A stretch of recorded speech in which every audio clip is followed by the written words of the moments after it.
코로나 위기의 특징은 불확실성입니다. 코로나 대유행이 언제 종식될지 또 글로벌 경제가 언제 회복될지 예측할 수가 없습니다. 세계 경제가 역성장을 기록하는 초유의 사태가 벌어지고 있는 가운데 주요 국가는 경제 회복을 위하여 이전과는 다른 새로운 경제 정책을 채택하고 있습니다. 아무도 가보지 않은 길을 갈 때는 과감한 발상의 전환과 창의적 해법이 필요합니다. 우리나라가 글로벌 선도 국가로 도약하기 위해서는 과거의 고정관념과 틀에서 벗어나야 합니다. 과거 모델과 경험에 집착해서는 새로운 미래를 설계할 수가 없습니다. 글로벌 공급망이 예전과는 다른 상황에서 경제 회복의 열쇠는 재정에 있습니다.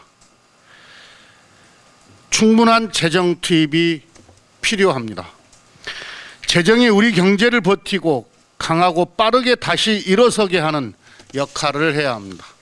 더 나아가 위기를 기회로 전환하는 미래 전환의 마중물이 되어야 합니다. 2021년도 예산안에서 견지해야 될 5대 편성 방향을 말씀드리겠습니다. 첫째, 코로나 여파가 일시적이지 않고 장기간 유지될 수 있다는 전망 아래서 방역 예산을 충분히 편성해야 합니다. 방역은 경제의 방파제입니다. 의료 및 방역이 붕괴되지 않아야 경제를 빠르게 회복할 수 있습니다. 이를 위해 방역 예산을 튼튼히 편성해야 한다는 것을 강조해 말씀드립니다. 둘째, 코로나 이후를 대비하는 미래 전환의 예산안이 되어야 합니다. 코로나 이후 대한민국의 미래 전환 전략은 한국판 뉴딜입니다. 새로운 국가 발전 전략인 한국판 뉴딜을 본격적으로 추진하기 위해 충분한 규모의 예산을 편성할 것을 주문합니다.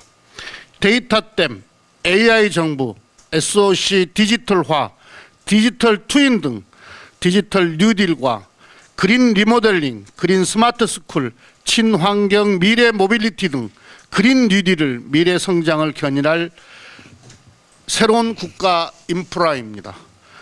10대 대표 과제가 차질 없이 추진될 수 있도록 예산 편성을 당부드립니다. 셋째, 국가 균형 발전에 기여하는 예산안이 되어야 합니다. 수도권 1극 체제를 다극 체제로 전환해야 대한민국의 지속 가능한 발전이 가능합니다.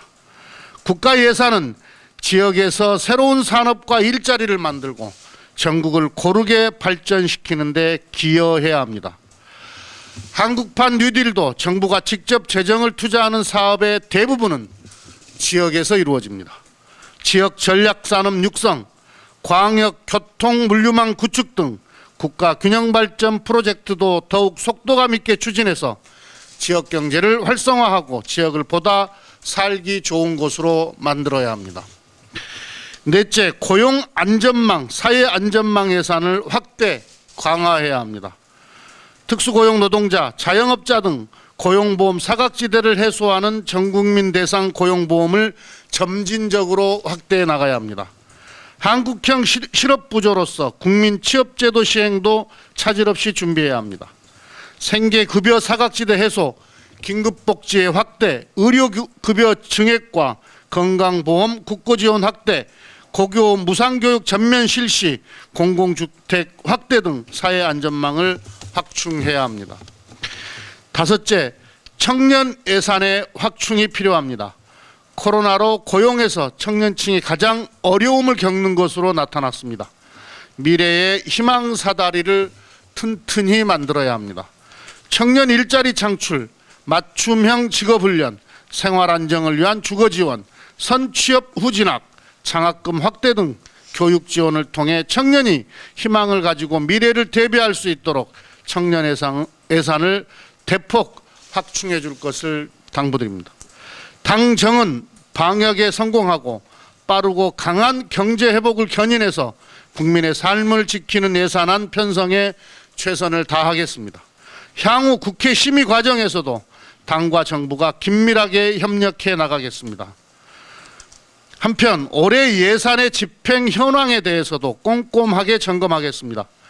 재정 불용을 최소화하고 한국판 뉴딜 등 3차 추경이 신속하게 집행되도록 노력하겠습니다. 감사합니다.